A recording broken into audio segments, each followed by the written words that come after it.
On November 15th of last year, I had the privilege of speaking with Dr. McDade for 10 minutes following the CRT town hall meeting. During that discussion, which was friendly and cordial, I asked what she, as superintendent, could do to get the kids out of masks. Dr. McDade told me that she would if she could, but that her hands were tied by then Governor Northam's executive order mandating face coverings. And if it weren't for that, things would be different. Well, tonight, things are different. And I'd like to ask you, Dr. McDade, tonight, what has changed? And what do you plan on doing now that your hands are untied? Wow, that moment there going viral, a Virginia mom delivering that powerful speech to the Prince William County School Board over mask mandates. And she joins us now live right here on National Report. Merianne Jensen. Merianne, thank you so much for coming on today. Wow, this is what happens when you get parents involved and frustrated with how their students and children are learning. My producers were telling me you spent many times trying to speak at these board meetings. You finally got the chance to do so. What was your message? Well, you know, I have been fighting since March 2020 when my children got home from school and we heard 2 weeks to flatten the curve. So I always knew something was not right and the goalposts would continue to change. We showed up to rallies, we showed up to protests, we did everything we could. I finally got a chance to speak at the board meeting and I needed my voice to be heard. So I was really excited about that. And this was not intended to go viral. This was intended for me as a mother to share my thoughts and what I needed the board to hear. Yeah, you got that crowd fired up as well. Clearly, they were agreeing with what you were saying, those concerned parents. And you know what we've seen in Virginia, of course, this change in politics, at least for this election cycle here, where there's now a Republican governor, Governor Glenn Youngkin, who through an executive order wanted to allow parents the choice whether or not their children would mask up. Now that executive action, that's being challenged by several school divisions in Virginia here.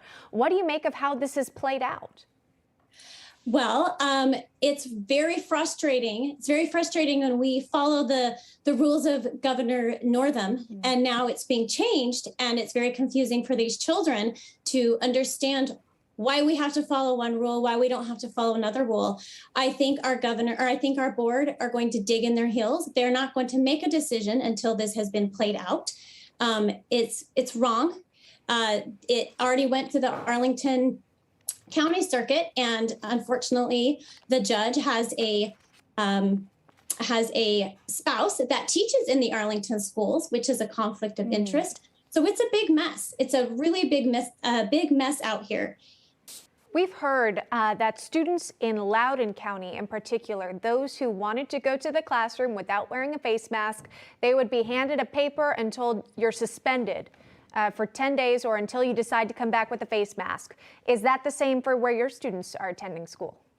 Well, basically, they're not being told they're suspended, but we have been told numerous times if our children come in without a face mask, they will be sent home. And we tried to get them to say they're denied an education, which they are, but they won't say it. But they're saying you have to come pick up your child, or they can sit in the cafeteria or library until they put on a mask. So basically, they're forced to put on a mask. They're not suspended, but it's the same thing. They might as well be, right? Sure. You're not learning in the classroom with the rest of the students there, with the teacher present in front of you. You mentioned Dr. McDade in your speech. Has there been any follow-up there, again, for their plan forward when it comes to masking? Crickets. Absolutely nothing. Thousands of people, thousands of angry, fired up, charged parents have responded. I know news outlets have tried to reach them. They are not responding at all. And it's very frustrating to us parents who just want a response. Yeah, absolutely. And I know there are parents who are interested in doing more because it's not just in Virginia, it's several other states where children have to wear masks. You've got a Twitter page, Merianne Jensen, where people can reach out and find out more about